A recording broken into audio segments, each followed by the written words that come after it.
तरह से प्रधानमंत्री नरेंद्र मोदी का एक ग्राफ, और मैं पिछले कुछ महीनों की बात कर रही हूं, उस ग्राफ को देखें तो अलग अलग देशों में जाते हैं, वहां पर सम्मान होता है, वहां एक वर्ल्ड फिगर की तरह प्रधानमंत्री को देखा जा रहा है। अब ये बेंगलुरु में इसरो का सम्मान, वैज्ञानिकों का सम्मान, इसी के साथ देश में मोदी मोदी भी हो रहा है। उसका मतलब ये नहीं है कि वैज्ञानिकों का सम्मान नहीं है, लेकिन उसका सीधा मतलब ये है जिस लीडरशिप का को रिकॉग्नाइज कर रही है जनता, वो सही है गलत है? नहीं सुचेता, सबसे पहले तो ये हम सब के लिए, हम सभी भारतवासियों के लिए जो प्रसन्नता का, गर्व का, प्रतिष्ठा का, अभिमान का क्षण है, इसमें निश्चित तौर पर हम सब एक कहें कि जो भाव आ रहा है ना, उसमें ये लगता है कि जो हम कर रहे हैं ये दुनिया का कोई देश कर नहीं पाया। हम जो कर रहे हैं इसके पीछे जो राजनीतिक इच्छा शक्ति है, जो देश के वैज्ञानिकों ने कमाल का काम किया है। और ये सब कब किया?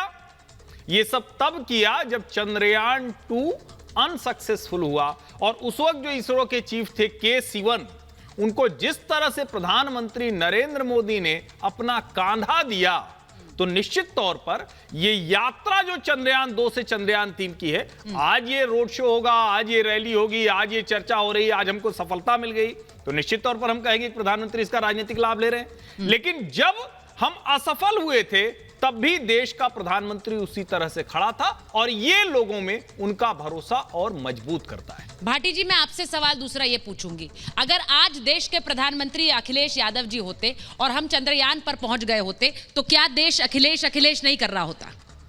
नहीं, हम माननीय मोदी जी के नेतृत्व में भी चंद्रयान ने जो सफ़र पूरा किया है चंद्रमा तक का, उस पर पूरे देश को गर्व है, और सरकार को भी बधाई देते हैं, वैज्ञानिकों को भी बधाई देते हैं, इसरो को भी बधाई देते हैं, और देश के 140 करोड़ लोगों को भी बधाई देते हैं। इसमें कहीं कोई संदेह नहीं है। दूसरा, इसमें भी कोई संदेह नहीं है, कोई व्यक्ति पूरी तरह खराब नहीं होता, कोई सरकार पूरी तरह खराब नहीं होती, कोई पार्टी पूरी तरह खराब नहीं होती।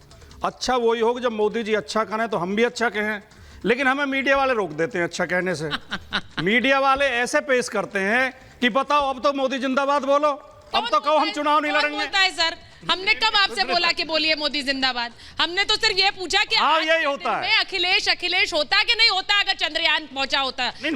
मैंने तो कह दिया हम तो मोदी मोदी करने को। सवाल का जवाब तो बता दीजिए, होता कि नहीं होता अखिलेश अखिलेश? नहीं होता। नहीं होता? नहीं होता। सच बोल रहे हैं आप? बिल्कुल सच बोल रहा हूं। वो देश का प्रधानमंत्री होता, उसके नाम की गर्जना होती? नो, हाथ रखकर बताइए सुचरिता जी।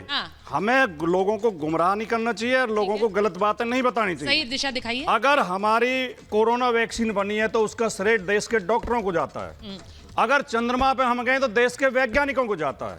ये 1 सप्ताह की या 1 साल की या 9 साल की सफलता नहीं है, ये 50 साल की सफलता है।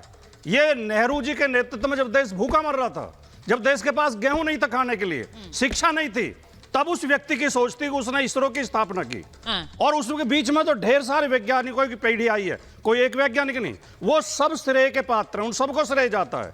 और इसमें माननीय मोदी जी को भी इतना जाता है कि वर्तमान सरकार ने वो अभियान रोका नहीं। बेशक 28% बजट कम कर दिया इसरो का, लेकिन रोका नहीं और उसमें हतोत्साहित नहीं किया। उतना श्रेय मोदी जी को भी जाता।